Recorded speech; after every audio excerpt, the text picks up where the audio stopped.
What if I told you that Chris Evans didn't leave Marvel? He escaped it.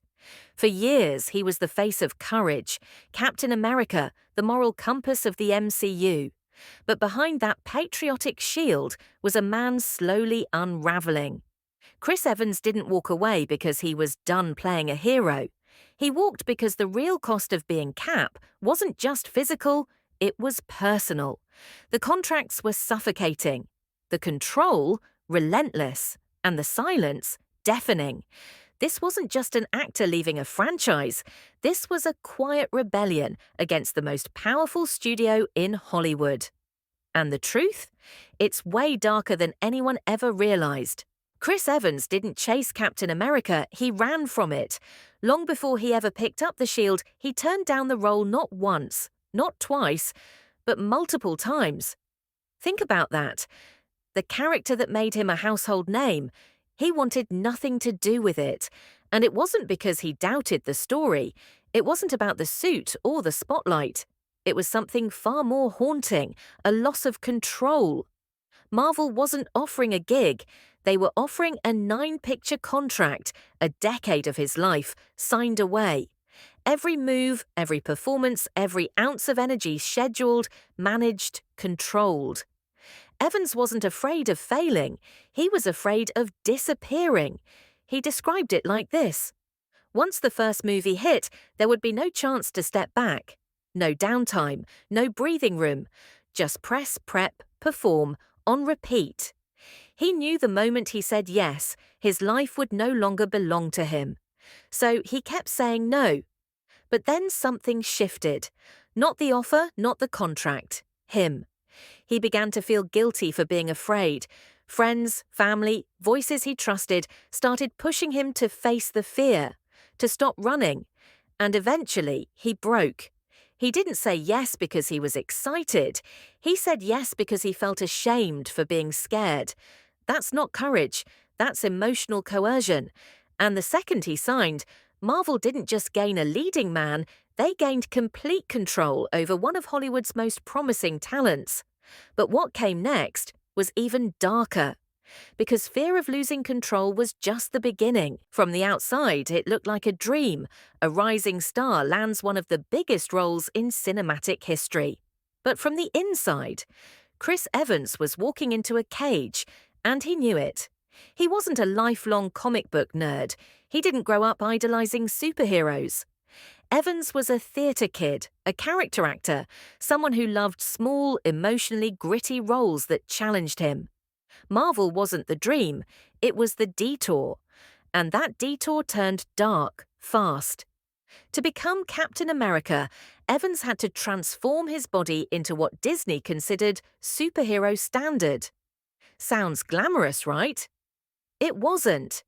He described the training as brutal. Hours of lifting, constant eating, force-feeding bland chicken and rice until he felt physically sick. Not empowering, not exciting, just exhausting.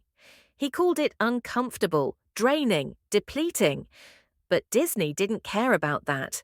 Because when Chris Evans stepped out of the transformation chamber shirtless in Captain America, the first Avenger, they didn't see a man. They saw a product, a brand. That moment wasn't just a scene, it was merchandise in motion. The physical toll was massive, but it was nothing compared to what was happening inside. In every interview, you can hear the strain behind his words. He talked about being apprehensive, anxious, and terrified the first time he wore the suit. Not because he doubted the character, but because something inside him already knew. This isn't just a job, this is the beginning of the end of who I am. He wasn't just playing a part, he was becoming a symbol. And symbols don't get to be messy, they don't get to have flaws, they're not allowed to be human. And from that moment forward, neither was Chris Evans. Because now Disney didn't just own his schedule, they owned his identity. For most fans, the moment Chris Evans emerges from that pod, glowing, shredded, heroic, is unforgettable. But for Evans, it was the worst week of his life. He didn't celebrate, he didn't party, he crashed. The now iconic scene took days to shoot, and Evans was so physically drained by the end that he said he slept for 3 days straight. That wasn't just tiredness, that was burnout. And what caused it? A transformation that was never about health or performance. It was about aesthetic perfection. It was about building a body that could be sold, marketed, and paraded around the world. Just naked pieces of chicken and rice. You're so full it's uncomfortable. This wasn't training, it was conditioning. Evans was being sculpted to fit a corporate fantasy. Every muscle, every shot, every costume fitting was planned for maximum marketability. Not for art, not for character, for branding. Disney needed a poster boy, a perfect male figure to slap on merchandise, plaster across red carpets and sell to the global market. And Evans delivered. But at what cost? There's something dark about that moment, when a human being is turned into a symbol, when their body is no longer their own, but a canvas for someone else's vision. Evans never got to choose how he looked, how he moved, what he could say. From that point forward, his image was theirs. And behind every flawless press photo, every sculpted shot, was a man quietly losing himself, piece by piece. Because this wasn't just a studio making a movie, this was a machine building a product. And Chris Evans, he was the product. Once Chris Evans became Captain America, he stopped being Chris Evans. Because Disney didn't just buy his talent, they owned his image, his voice, even his beliefs. Off-screen, the rules were clear. No scandals, no controversial opinions, no statements that could disrupt the brand. And Evans, a man known for his progressive views, found himself muzzled. He wasn't just expected to play a clean-cut patriot on screen. He had to live it 24/7. Every tweet, every interview, every word out of his mouth had to align with the image Disney had crafted. He wasn't just acting anymore, he was performing in real life. And what happens when a man can no longer speak freely? When his opinions, his values, his voice have to be filtered through a corporate lens. He starts to fade. The same man who marched for causes, spoke out on politics, and advocated for mental health, suddenly silent. Not because he changed, but because the contract demanded it. He later admitted it himself. During his Marvel years, he had to suppress who he really was. And it wasn't just public, it was personal. Friends noticed a change. In interviews, Evans said people started treating him with kid gloves, constantly asking, "Are you okay?" because they could see it, even if fans couldn't. Behind the charm, the smiles, the polished appearance, something was breaking. He was surrounded by people. He was at the center of the world's biggest franchise, and yet he felt completely alone. Because he knew the truth. He wasn't Chris Evans anymore. He was Captain America, and Captain America doesn't get to be human. Even at the height of his fame, Chris Evans wasn't celebrating. He was struggling. Behind the scenes, the cracks were growing. He began admitting things most actors would never say out loud. That wearing the Captain America suit for the first time wasn't exciting. It was terrifying. That every time he suited up, a part of him asked, "What have I gotten myself into?" He was surrounded by wealth, fame, and global adoration. And still, he felt completely disconnected. Because Evans wasn't just battling physical fatigue, he was battling something deeper, the loss of his own identity.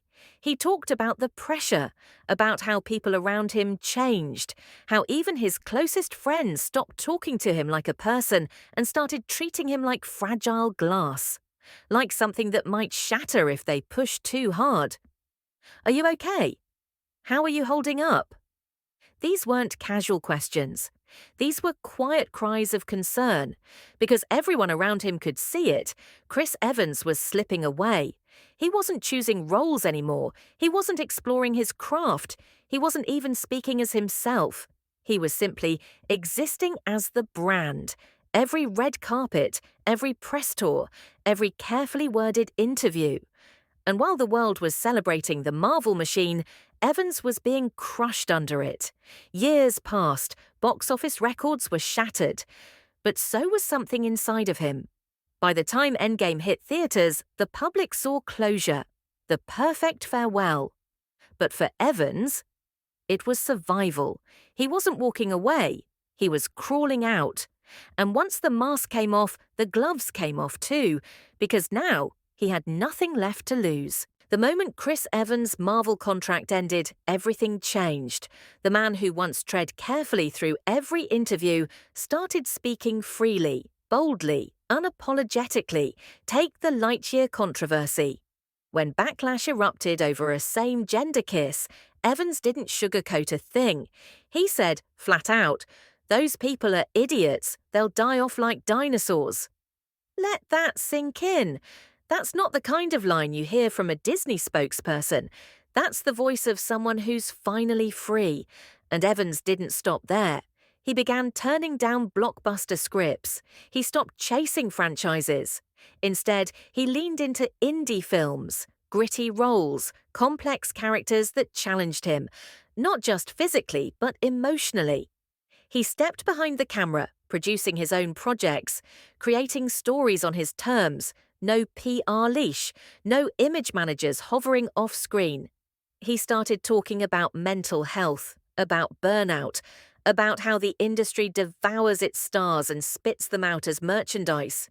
He didn't name names. He didn't need to, because his silence during Marvel and his honesty after Marvel said it all.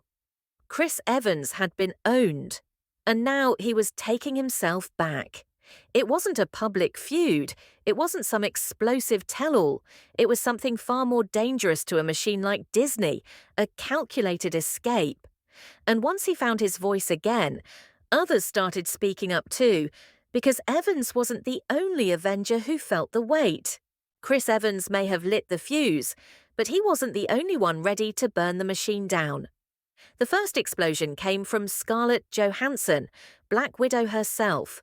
In 2021, she did what no Avenger had ever done before. She sued Disney. Why? Because Disney released Black Widow on streaming the same day it hit theaters, violating her contract and allegedly robbing her of tens of millions in bonuses. Her legal team didn't hold back. Disney intentionally induced Marvel's breach without justification. Translation. You knew what you were doing. You screwed me, and now I'm fighting back. And how did Disney respond? With a smear campaign. They publicly shamed her, calling the lawsuit sad and distressing, and accusing her of being greedy during a pandemic. This wasn't just business. It was a warning shot. Speak up, and we'll paint you as the villain. Then came Jeremy Renner. After surviving a horrifying snowplow accident that nearly ended his life, Disney came to him with an offer to return for Hawkeye Season 2. But there was a catch. They offered him half the money he made in Season 1.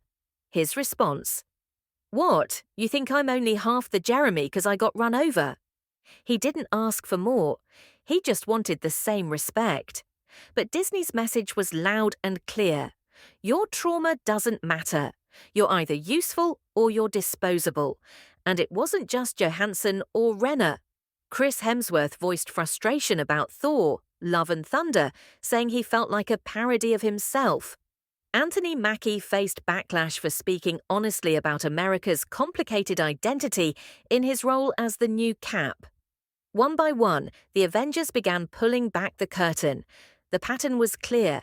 Speak out equals punished. Get hurt equals sidelined. Go off script equals erased. Disney wasn't managing talent. They were managing compliance. And the moment these stars stopped playing along, the mask slipped. What Chris Evans experienced wasn't a one-off. It was the blueprint. Zoom out for a second. And what do you see? Not just one actor breaking down, not just a few stars speaking up. You see a system, one built on billion-dollar branding and enforced by silence. Every Marvel actor signs more than just a contract. They sign NDAs, stacked high with restrictions, not just about spoilers, but about everything: creative conflicts, scheduling chaos, even mental health breakdowns. And the consequences? Legal, professional, personal. Chris Evans joked about not being allowed to speak freely in interviews, but the joke wasn't a punchline, it was a warning. Disney's control goes far beyond the screen. They dictate appearances, enforce moral standards, and sanitize personalities until every actor fits into their carefully polished mold. The result? A Thor who feels like a cartoon, a Black Widow dragged into court, a Hawkeye offered half his worth after barely surviving death, and a Captain America who doesn't even recognize himself anymore. Chris Evans wasn't just tired, he was disappearing. In interviews, he talked about losing track of who he was, about not feeling real unless he stepped away from the noise. That's not fame, that's identity erosion. And when he finally walked away, it wasn't a press tour goodbye, it was a man clawing his way out of a golden cage. Disney didn't just own the characters, they owned the people playing them. What Evans exposed, quietly, carefully, and powerfully, was a truth most fans don't want to see. That behind the smiles, the charisma, and the red carpet poses, there's a machine, one that turns humans into brands. And the second you step out of line, you're replaced. Chris Evans didn't retire from Marvel, he escaped. He didn't leave because he hated the fans, or because he outgrew the role. He left because staying meant losing everything: his voice, his freedom, his self. He was Disney's golden boy, the poster child of American virtue, a billion-dollar face stamped on action figures, cereal boxes, and streaming thumbnails. But behind the suit, he was quietly drowning. Underneath the PR smiles were panic attacks. Beneath the hero's body was physical pain and psychological exhaustion. And after a decade of silence, when the contract finally expired, he didn't rage. He didn't launch lawsuits or spill studio secrets.